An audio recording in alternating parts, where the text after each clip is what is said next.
అందరికీ నమస్కారం. నేను మీ సురేష్ యాదవ్, ఓయూజేసీ చైర్మన్. ముఖ్యంగా మీడియా సంబంధించినటువంటి వ్యవస్థకు తెలియజేసింది ఏంటంటే, ఈరోజు రాష్ట్ర వ్యాప్తంగా శాంతియుతంగా ధర్నాన్ని నిర్వహిస్తామని చెప్పేసి టీజీపీఎస్సీ ఆఫీస్ దగ్గర ధర్నా నిర్వహిస్తామని చెప్పేసి మేము పిలుపునివ్వడంతో ఈ రాష్ట్ర ముఖ్యమంత్రి గారు రేవంత్ రెడ్డి గారు నియంతగా మారి ప్రతిపక్షంలో ఉన్నటువంటి నేతలని కొనుగోలు చేసే కార్యక్రమం పెట్టుకొని ఇక్కడ రాష్ట్ర వ్యాప్తంగా ఎమర్జెన్సీని తలపించే విధంగా ఇవాళ ఎక్కడికక్కడ అరెస్టులు చేసి విద్యార్థులు పోలీస్ స్టేషన్లో ఇబ్బంది పెట్టే పరిస్థితి ఉన్నది.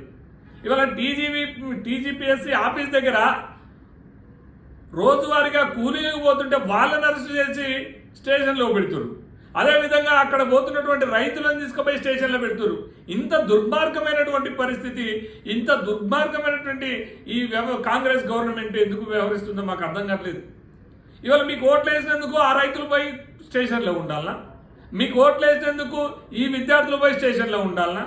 ఆడపిల్లలను చూడకుండా కూడా గుర్ర గుంజుకపోయి వాళ్ళని పోలీస్ స్టేషన్లో పెడుతున్నారు. మరి రేవంత్ రెడ్డి గారు ప్రజాపాలన ఇందిరమ్మ పాలన అని చెప్పేసి మాట్లాడుతున్నటువంటి మీరు ఈ న్యాయబద్ధమైనటువంటి డిమాండ్లు ఎందుకు పరిష్కరించలేవు? రేవంత్ రెడ్డి గారు ఈ న్యాయబద్ధమైనటువంటి విద్యార్థుల సమస్యలు పరిష్కరించండి. గ్రూప్ 1:100 పెట్టి గ్రూప్ 2 పోస్టులు పెంచి గ్రూప్ 3 పోస్టులు పెంచి 3 నెలలు పోస్ట్ పోన్ చేయమంటారు.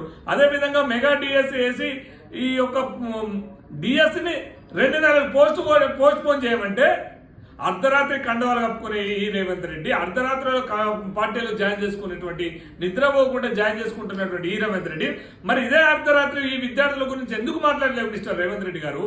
ఈ రాష్ట్ర ముఖ్యమంత్రివా మీరు, లేకపోతే కొనుగోలు ముఖ్యమంత్రివా? ఒక్కసారి ఆలోచన చేసుకోండి.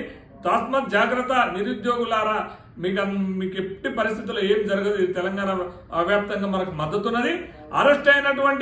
ఎవరైతే అరెస్ట్ అయినటువంటి విద్యార్థులు ఉన్నారో వాళ్ళని వెంబడే విడిచిపెట్టాలి.